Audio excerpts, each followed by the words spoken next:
All right. So part two of Part 1A or one 1B. A. I was 1A, you were 1B. You're 1B. I'm 1B of Yeah. our what are you doing the first 3 weeks of the season um series, and then we'll come back and review this. This is going to be my training for my team for the season or for the first 3 weeks. I actually I think I have 6 weeks prepped, but we're just gonna go through three.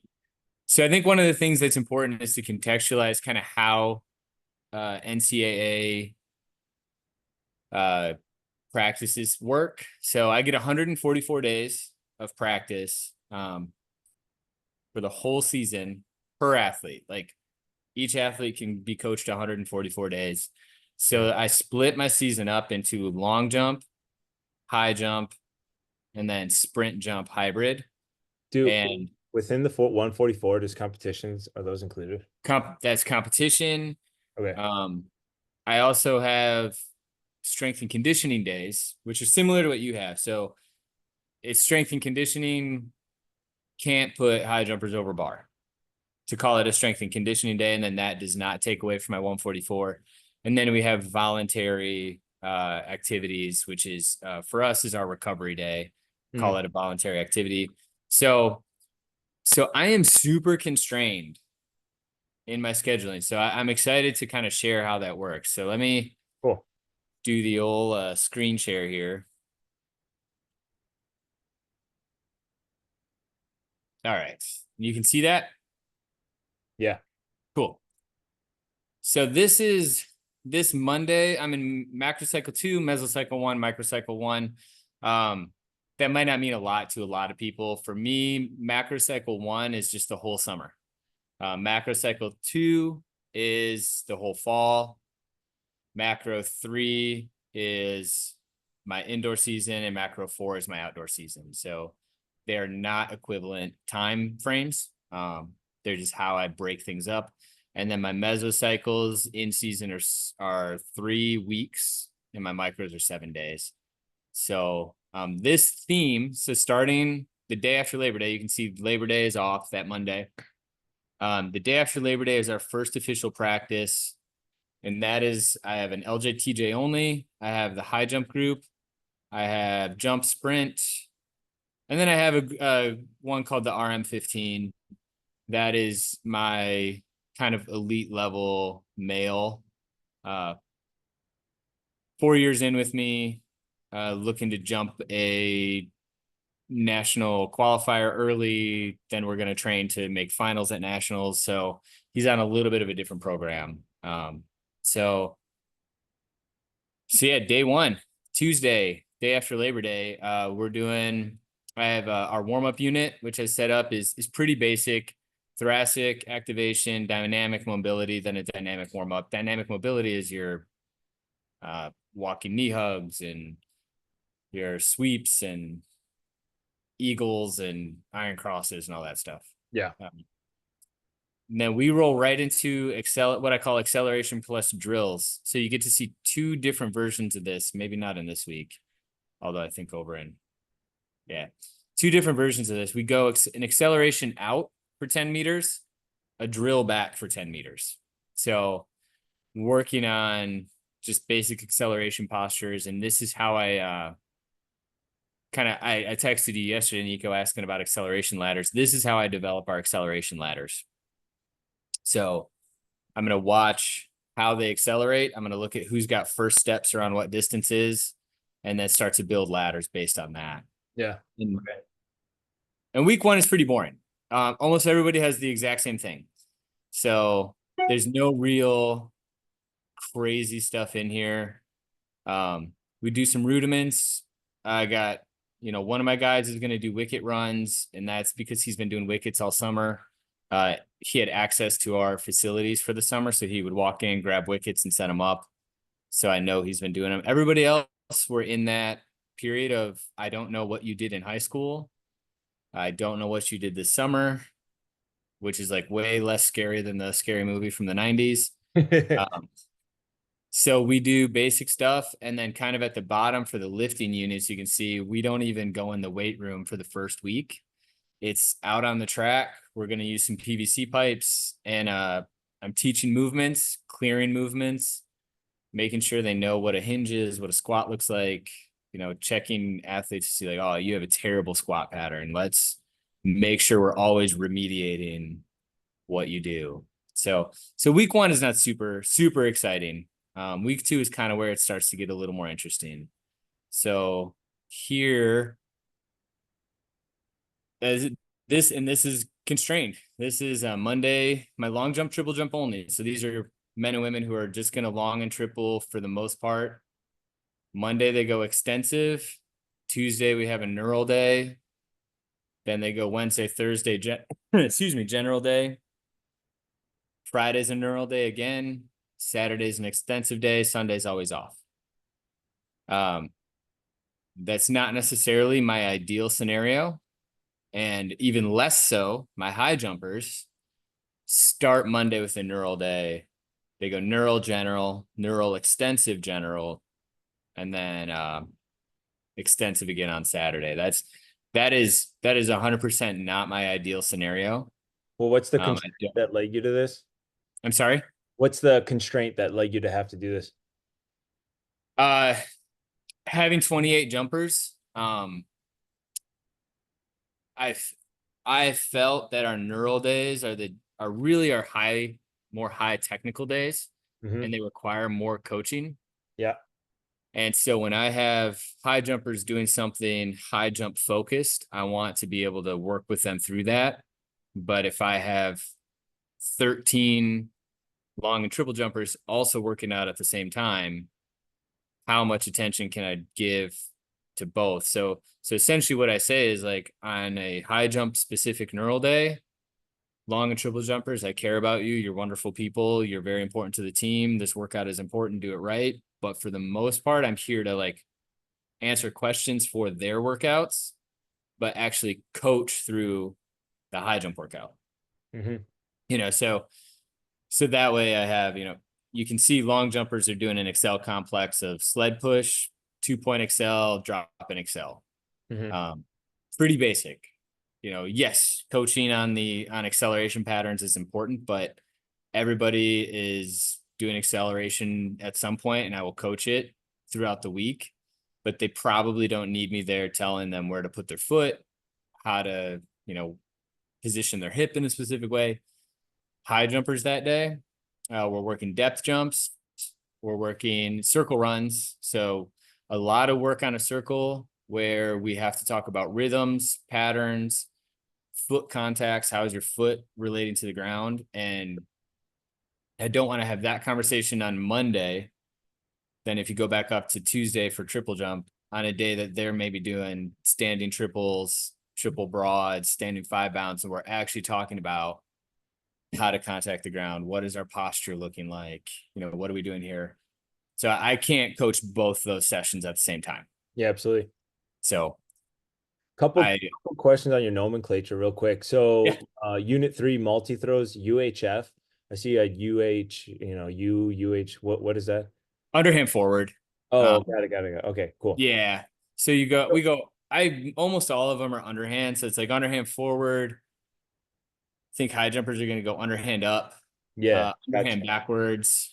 Gotcha. So yeah, just pretty simple for them. Probably some of the more strange things in here, like bridge 1, bridge 2, bridge 3 for high jumpers.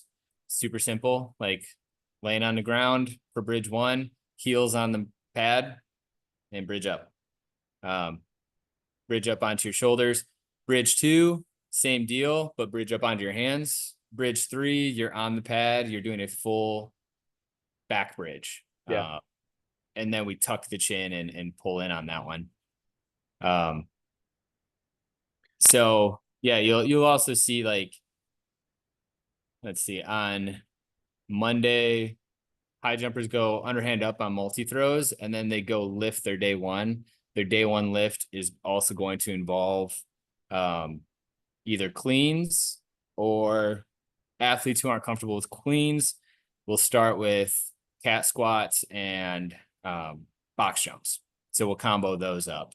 Yeah. So cat squat being compensatory acceleration, which just means drive up really fast. That's it. Yeah. So, Okay. so kind of that transitioning from running on a circle, doing a bunch of drills on a circle, to how do we prep now to get into the weight room?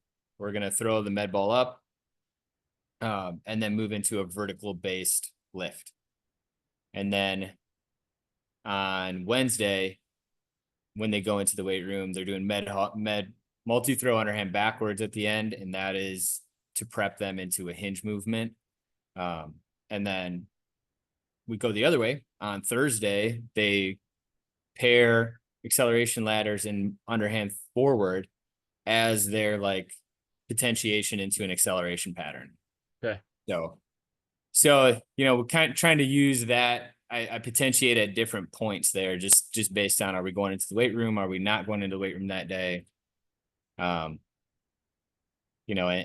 so not a ton of crazy stuff these first 3 weeks. Our sprint jump group down here, pretty much the same as the long triple. I think the big difference is you're going to see they move their general days. They go general neural, extensive general neural. So they end their week on a neural day. And that is strictly because of, I have found my sprint jump combos who are truly sprinters who can put out sprint power. I just can't start them with a neural day on Monday. So we keep it relatively low. And then we had to pick and choose, and it ended up being Tuesday, Friday was their best days for that. Yeah. I always found that the sprinters in general come in on Mondays more sluggish, and people that say that they're rested, I never really understood it, because I always found them to be sluggish, coming off a day of not doing anything. Yeah. I feel 100% the same way, like especially during the season. Yeah. You come off of a meet on Saturday, you take a rest day Sunday, and I get very little out of them on Mondays. Yeah. And part of that is going to be self-selection, and that's also how I have programmed it. But even prior to that, kind of having that, oh, we're rested, we'll go. Man, we just never put out good numbers on Mondays. And that's why you'll even see like my Monday neural day for high jumpers is there isn't any jumping. Depth jump over a hurdle. That's as close as we get on that day. And that's me saying, like, on one side, I've got to get them high jump technical work, high jump neural work, but also it's not going to be scissor jumps or flops, and this is going to be their Monday pretty much the whole season is circle runs or we call them curve runs and bend runs. We do all three. A circle is a circle. A curve is a half circle in front of a mat, and a bend is two separate curves going into the mat. So yeah, so I'm with you on that one, that I don't think, certainly this population at the college level, but I think even the high school level, unless you're who would you even think of as well rested? Like I'm in a swanky neighborhood, swanky high school where no one has jobs and no one has to do anything on Sundays, and we go to a meet, and I can't even think of who would Honestly, I think the like in our area, the people that don't have anything going on Sundays are usually the ones that are lethargic. The ones that go out and like do stuff, that are like, oh, I'll go, whatever. I'm gonna go to the park and play with my friends. I'm gonna go for a bike ride, stuff like that. I think that helps. Yeah. Well, I think that's an interesting, I think you actually are touching on an interesting idea that I pulled out a path where he talks a lot about fluid dynamics and off your version of, like, your idea of off foot, off ground conditioning. I have recently this year, like, put into kind of the end of a lot of our workouts, I think starting in week 4. Oh, don't have anything there. Never mind. But, like you can see up here on Saturday, they end with a pedestal routine and some Copenhagen's. Um, there's another day I have in here. We end our day with partner med ball tosses, and they're not intense. You know, they're pretty relaxed. And then I believe I have in here a couple of situations like, oh, core strength A. So I do fully rip this off a boo. Like the training menu thing has Yeah. changed my life. Any coach who does not put together a training menu, I don't know what you're doing. I don't know how you live your life. Mhm. Um, being able to say, all right, you're gonna go do core strength A for, you just give them the rep range, and you're like, cool, and you're done. Move on. Yeah. Yeah. But that is like dead bugs. I think plank press ups and Supermans. And I really have become a believer that at the end of, so for high jumpers, this is day 2. They're gonna go some technical work on circles. Then they have some drills, some general strength work.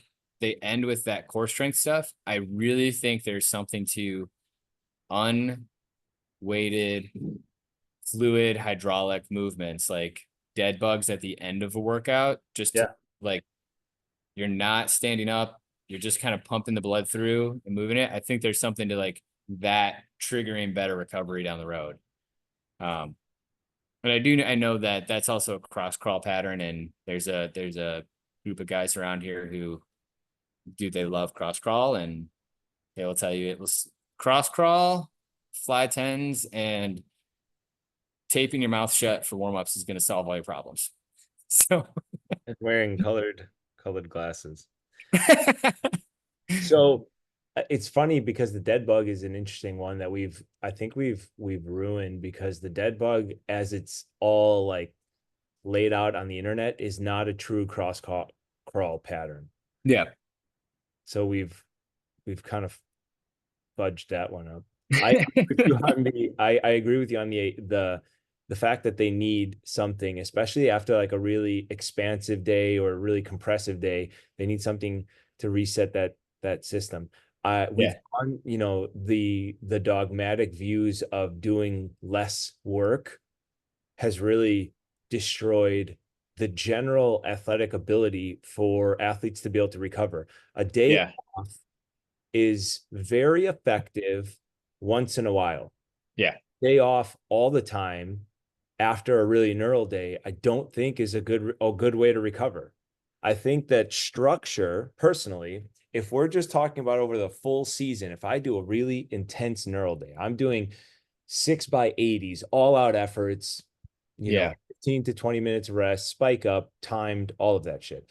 The next day, I want there to be a routine for the athlete to come in, and maybe it's just, all right, we're just going to go through some movement. That I don't It doesn't matter what it is. We'll put on some music. Maybe it's a little bit rhythmic, maybe it's a little bit of yeah, just rotational work, groundwork, rolling, laughing, doing stuff like that. And I feel like that is a better mental and physical reset than allowing kids to just do their own thing. Because yeah, no structure, they'll oversleep. And a lot of times we're like, oh, they're not getting enough sleep. But these kids are sleeping, man. They're sleeping until 11 o'clock on a Saturday. And yeah, at that point, they're just oversleeping. They're yeah, forcing themselves to stay in bed. yeah, Instead of recovery can be as simple as wake up at the same time, and then just go through a light day yeah, and move through big ranges of motion. ISO holds, build a little bit of lactic buildup in there to reset the system. Like, so adding more work is not, as long as you keep the thing that is most sacred. You know yeah, what I mean? As long as you keep high jumping sacred, and it's not just beating the hell out of kids high jumping all the time, then yeah. you'll be okay. I think, there's a couple of things that you hit there. I think one, if you're talking about newborns, you don't put a child in a zero inputs environment. Yeah. Like you would never do that. And when you don't expose a body that needs recovery to some input, you are just getting the most delayed output. Yeah. I think there needs to be something that it could be gentle massage and roll, walking, and not not walking around Oakbrook Terrace. It's walk, like get a little bit of a sweat going, be Yeah. a little quicker than you would leisurely walk down a hallway at school. Or maybe I don't know, do they leisurely walk down hallways or are they in a rush? There was a rush with 40 Okay, backpacks. then walk how you would walk down a hallway in school. Yeah. And we know that lactate triggers recovery, Yeah. and it's, especially in younger people, that's their hormone profiles are going to be super important. So the idea that you're just going to take a day off and not goose that hormone profile a little bit, it just is so wasteful. Yep. Like, That's why I love that you have your neural, there's neural and then an extensive day right after that, because that's that coupling that you need, yeah, and a lot of it is like, oh, you're beating the kids up, they're going to get shins, they're going to do this and that. Well, people just don't understand where these problems are stemming from, yeah. you know? Well, I think there's also I do have the luxury of their jumpers. So, my high jumpers are gonna go circle drills, which is not nothing. Those are tough. We do 18 foot radius, so 36-foot diameter. 3 to 5 reps in each direction for every exercise. Like that's a decent amount of volume. Yeah. They come back, they do some drills. The next day, they do posture work, general strength work, no real running. Then their next double up, that's the tough one where it's on Wednesday, we're going to do curve runs again. Then we're going to jump. So we're going to actually clear a bungee or a bar. The following day, we're going to do 20-second runs. But then you can see on Friday, we don't run at all. Yeah. Other than the warm up. And then on Saturday we do extensive run again. So I think if I was coaching sprinters, it might look different. But for these jumpers, it's fine. You come down to my sprint jump group, and they're pretty much running some version of running every day. Tuesday they're not running. Wednesday they're doing 20-second runs. I guess Thursday they're not running. Friday, Saturday they run. So they're getting something, they're getting inputs in, but again, like I think the idea that you have to always run or always sprint or always be doing a running thing because it's track and that's the sport is Yeah. incorrect. It's But the I also think it's not also don't do nothing. Yeah. It's the balance of both worlds, right? I'm gonna hit only max V or the person that's like, all right, we're gonna do repeat 400s every week, repeat 200s, repeat whatever, and Yeah. hit max V. It's the finding the balance between the two and applying them and looking at the micro cycle within the mesocycle, and when you can look at the totality of it all and know that you only need a little bit of each of those within a mesocycle just to hit on it every 10 days or so, that you should be fine. You'll see progress in 18 weeks, in 24 weeks. My question to you on your 3-week cycles, I'm assuming your mesocycle you said was 3 weeks. Yeah. Yeah. So how does volume fluctuate? How do you see within this part of your macro? So this is all macros, this is preseason. How does your volume undulate? Where do you put emphasis, or what is the emphasis at this point? I would say my first mesocycle is my most balanced. I anyone who knows me will tell you I don't believe in balance writ large. Anything in life, I am so not balanced. But this 3-week cycle is probably the most balanced, and there's two points to that. The first is teaching. The second is assessing, and finding out like, oh man, I would rather do too little than too much at this point in the season, but I also want to expose them to all the stimuli. And then every single day, every kid is getting asked, how are you feeling? And it's getting Yeah. noted. So I'm finding out like, oh yeah, did a rip set really blow a kid up? Because if it did, we probably need to be attentive to that moving on. And rip sets are We do. So I don't know if this is the actual rip set. It's just the damp half rip bounds. We call one set 3 broad jumps to sand, 3 triple broad jumps, and 3 standing triples, okay. and maybe 3 right, left, lefts. That's our traditional rip set. Sometimes, I'll write rip half. So you do one of each, or rip 1/3, I guess. So you Yeah. do one of each, 2 of each. Um, so, and it's a tremendous amount of rest too. But it's all standing start. None of it is run-in work. So for volume undulation, like so this is my 3rd week here, and we have some testing on Tuesday for this group. So they're going to do, my triple jumper does a standing 5 bound. My other 2 are going to run a 20 fly. It's their first exposure to flies. My top guy, he's doing standing 5 bound. I think that's all he's testing. And then he's moving into his kind of bigger cycle after this. So I stabilized the volume in week 3. Week 1, it's tough to say with this one because I only have 4 days in week 1, but it's typically week 1 is my volume that's essentially carried over from the previous meso. Okay.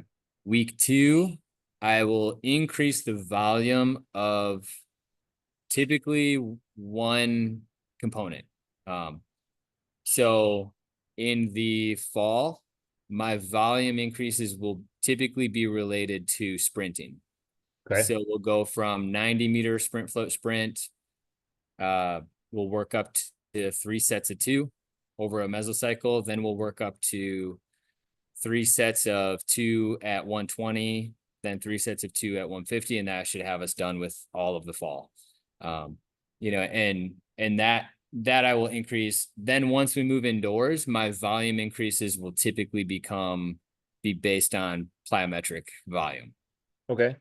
So I try to keep plyo volume during the meso is going to be pretty much the same. Slight increases here and there, slight intensification here and there. Typically, I won't extensify though. I'll add sets, but I won't make anything go longer. Sprinting will go longer. And then once we get indoors, I'll start to extensify plyos, and sprinting will just stick to, because we're limited on space, we'll add sets. One, because I can't extensify because, the wall is at 55 meters. So you can't go 60. So I won't extensify, but I will start to add sets to it. But that's pretty low for me. My main focus.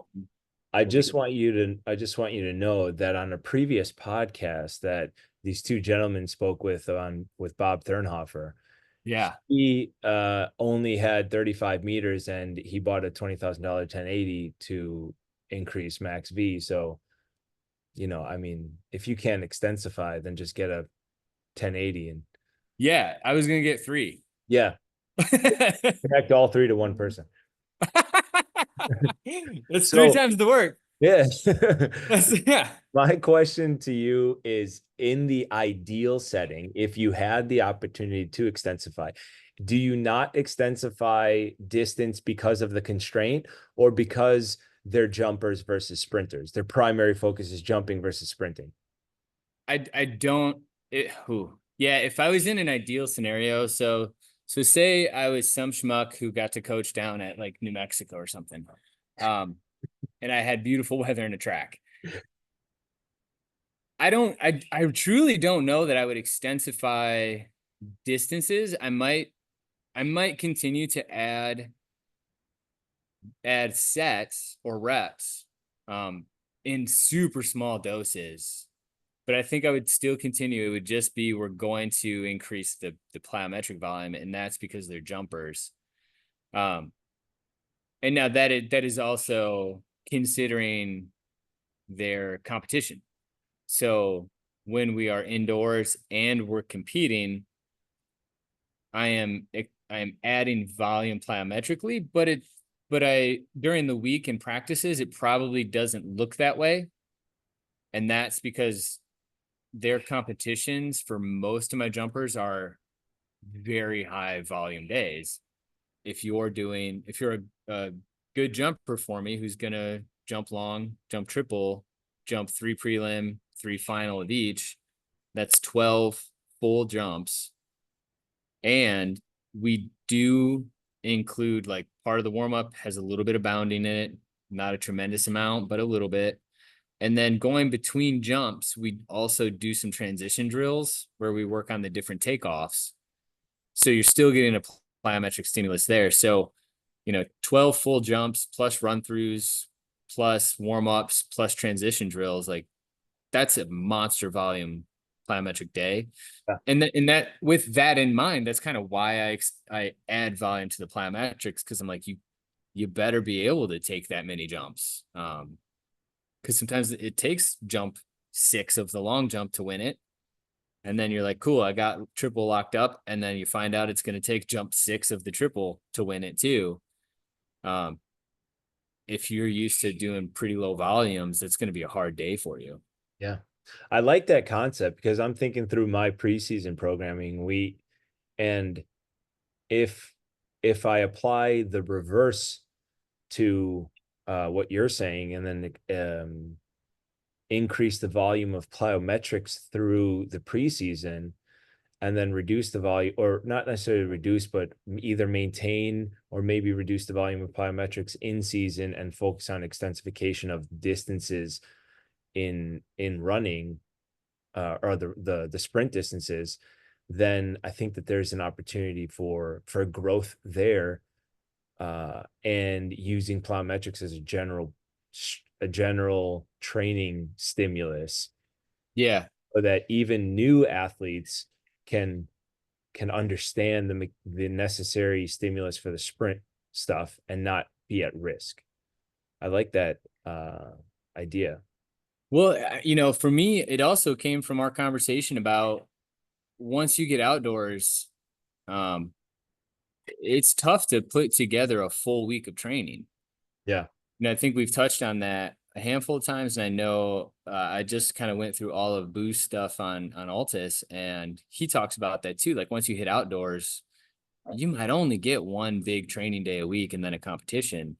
Yeah. Um, and I think the idea of we need to have a base to draw from, um, puts me in the scenario where I'm like, well, I don't want to overdo it on the sprinting indoors, just because of the nature of where I'm at, but also I do have a better opportunity indoors in terms of plyo work where I build a base over the summer. I mean, we do copious skips. I am probably the biggest proponent of, like, I will promote skips till the day I die.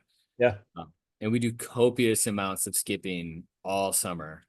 Distance, skips for height, huge volumes by the end of the summer, and that's to build a base of foot contacts and really hamstring contact, low back contact. Um, and then I have this enormous base of skipping to draw from during the season. But I also do think, like, once I'm indoors, I can pretty much always do plyometrics. So I can kind of build a base, quote unquote, of plyometrics indoors, because then you get to outdoors and it's like, ooh, it's cold. Let's maybe not overcook the plyos on a cold day, or and maybe this is me creating my own problems of, well, we've been jumping for 6 months. We probably don't need to jump 3 days a week outdoors. Also, let's try to narrow it down, and then we pick our warm days to jump outdoors. Yeah. but I don't want them to lose. I don't want them to lose plyometric volume Yeah. fitness. If I don't know if that's the word. Well, I think I would correlate that on the sprint side to, you know, as a jumper, those high quality plyo reps, whether they're on the runway working on the technical aspect of let's just call them like you're doing short approach jumps, Yeah. right? It needs to be very high quality. And that would correlate to outdoor season when you're focusing on race modeling or sprint speed endurance. Yeah. Like you're not going to come outdoors and be like, all right, once we get outdoors, that last 6 weeks of the season for us, we got to focus on race modeling and speed endurance. Yep. So when the weather sucks, for us, plyometrics would be a good stimulus to focus on. We've built enough base and we can just do them safely because the cold doesn't matter that much. Because I don't necessarily need them to be super high quality. They just need to Sure. get that working. But then if it's warm, that speed endurance day, we got to hit that. And we got to hit Yeah. that Yeah. possible. So for you, it's that quality jump day on those warm days. And maybe it's, general work or extensive work on the days that it's bad weather. You don't need quality. You just need to get the volume in. Yeah. My biggest deal outdoors is I have found my athletes have requested specifically that we do some Eldoa work. What's that? Um uh Stretching. Um Okay. it's a specific type of like contract, relax, fascial based stretching. So so we do that, and then we will do that once a week. But I've also found um outdoors especially, they love target jumps because they make them feel confident. Yeah. And you can't target jump when it's cold, Mhm. and you can't target jump when you're sore and beat up. So you have to like sit there and on Monday, how do we feel? All right, cool. Excels. It's pretty much rollover schedule. Yeah. How are we feeling? All right, we're gonna hit our Excel day. Day two, feel good, still a little tired. Cool. We'll hit maybe a general day, and then day three, we're gonna target jump. Then day four, we're just shutting it down till the meet. Um, and a lot of that I have found is confidence building and SI joint and low back sparing. Yeah. Yeah. You And know, I I think, think yeah, in general, if you look at a program, and I feel like most experienced and well-rounded coaches, their preseason program is the most programmed. yeah, Indoors is a blend of both. Like now we're starting competitions. How do people feel? It's still a little bit structured. And then outdoors, it's all right, we got to see what are we lacking? What do we have to hit? And how are we feeling? yeah. It's just filling in gaps. Yeah. Yeah, and then outdoors is almost strictly feels just like I'm scrambling the whole year, and I just know, all right, I got to do Yeah. one of these with long jump, one of these with triple, one of these with high, and one of these with combos. Uh, Everything outside of that is supportive. Yep. So awesome, man. Well, this is our deal. So let's be businessmen too. Um, I build my warm up. I build a lot of this off of the stuff that we share on CoachTube. Like that, Yeah. this is real life. This is real life preparation. This is real life planning. This is real life, like the stuff we talk about of plan now because it's going to be chaos later. That is all on our CoachTube page. That is all accessible. Go into the comments of this YouTube if you have questions, share them there. Find us on Instagram and ask questions there. And if you need help getting directed to any of our resources, reach out to either of us. We're pretty happy to help out. Nico, what's the best Instagram for you? The Elmhurst track and field page. So Elmhurst TFC, or Elmhurst underscore TFC. Okay. And then I'm TF underscore coach underscore Stone, maybe. TF Coach Stone, if you look for me on Instagram, you can DM there. So all of this stuff Nico shared last week, all this stuff I shared this week, this is all built off of what we do. This is all we do. This is how we do it. And we shared it all with you. And now what we're going to do is in 3 weeks, so it looks like September 23rd ish, somewhere around there, we'll come back. I'll have notes on whether or not I actually did any of this, what went well, what didn't. Um, and because that's part of the learning process, and we'll go from there. Yeah, All perfect. right. All right. Thanks, Nico. Bye, guys. See ya.